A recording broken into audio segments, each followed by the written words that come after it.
मिलोनीगंज नाम का एक गांव था। उसी गांव से लगा हुआ एक जंगल था। ऐसा कहा जाता था कि वहां जंगल में बहुत सारी चुड़ैल शक्ति बढ़ाने के लिए अमावस की रात में वहां आती थी। एक दिन चुड़ैल की टोली अपनी शक्ति बढ़ाकर जा रही थी। तभी एक भूतिया बच्चा गांव के पास गिर जाता है। माँ, मैं नीचे गिर गया, मुझे लेने आओ। माँ। अरे मेरा बेटा नीचे गिर गया, चलो उसे बचाते हैं। उसे इंसानी दुनिया के बारे में कुछ पता नहीं है, ना ही उसे अपनी शक्तियों का इस्तेमाल करना आता है। सुबह होने को सूरज की रोशनी से हमारी शक्तियाँ चली जाएंगी। हम फिर अपने बच्चे कैसे ढूंढेंगे? हमें रात होने का इंतजार करना होगा। सुबह होती है। बिट्टू वहां से निकल रहा होता है। ये अजीब सा दिख रहा है। कौन है ये? उठो उठो, कौन हो तुम? यहाँ क्या कर रहे हो?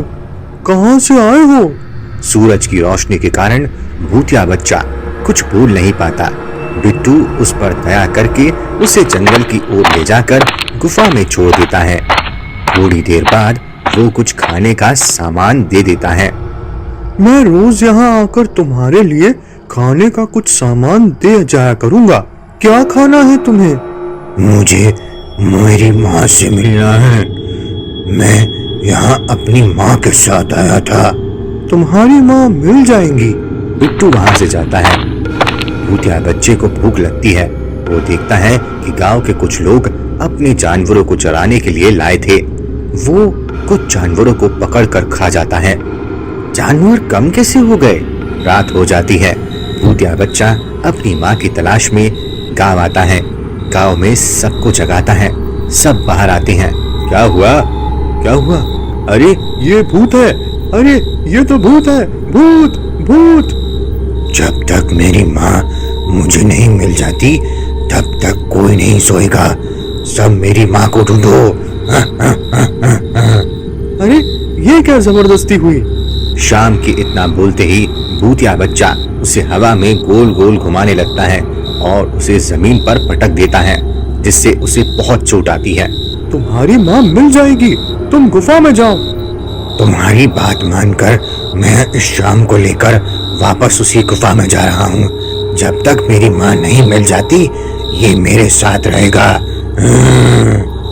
हवा में वो शाम को और कुछ जानवरों को लिए गुफा में जाता है। गाँव वाले बिट्टू को डांटते हैं। अरे ये भूतिया बच्चा तुम्हें मिला था तो तुमने ये बात हमें क्यों नहीं बताई? उस समय मुझे उस पर दया आ गई थी। तुम्हारी दया की वजह से हमें कितना नुकसान हो गया। बेचारा शाम, मुझे नहीं पता था कि वो ऐसा कुछ करेगा। बिट्टू ने इंसानियत निभाई है। इस समस्या के समाधान के लिए मैं तांत्रिक के पास जा रही हूँ। आप लोग भी आ सकते हैं। सभी तांत्रिक के पास जाकर उसे सब बताते हैं। ये नींबू को उस भूतिया बच्चे को दे देना, जिससे वो शक्तिहीन हो जाएगा। अगली रात बिट्टू तांत्रिक के बताए अनुसार करता है। उसे नींबू दे देता है। ये क्या हो गया? मैं इतना कमजोर कैसे महसूस कर रहा हूँ? क्या किया तुमने? मैंने कुछ नहीं किया। तभी तांत्रिक आते हैं। भूतिया बच्चा देखकर डर जाता है। उसकी शक्ति भी चली जाती है। तभी डरो नहीं, तुम्हारी माँ तक पहुँचाने में हम मदद करेंगे। कैसे? तुम हमें वो जगह बता सकते हो जहाँ तुम अपनी माँ के साथ आए थे? हाँ। भूतिया बच्चा तांत्रिक और सबको उस जगह लेकर जाता है। फिर तांत्रिक भूतिया बच्चे को पकड़ मंत्र पढ़कर उसकी माँ को बुलाता है। चुड़ैल आ जाती है। क्यों बुलाया है मुझे? ये ले तेरा बेटा जो तुझसे बिछड़ गया था। माँ, कहाँ चली गई थी तुम? आप सबने मेरे बेटे को मुझसे मिला दिया। आप सबका आभार। मैंने सुना था इंसान मतलबी होते हैं, पर इस दुनिया में आप जैसे लोग भी हैं। इस बच्चे ने इन सब का बहुत नुकसान किया, लेकिन फिर भी हम में से किसी ने भी कोई भी नुकसान नहीं किया तेरे बच्चे को। आज से तुम इस गांव की रक्षा करोगी, किसी भी तरह का कोई भी नुकसान नहीं पहुंचाएगी। चुड़ैल वादा करके अपने बेटे को लेकर चली जाती है।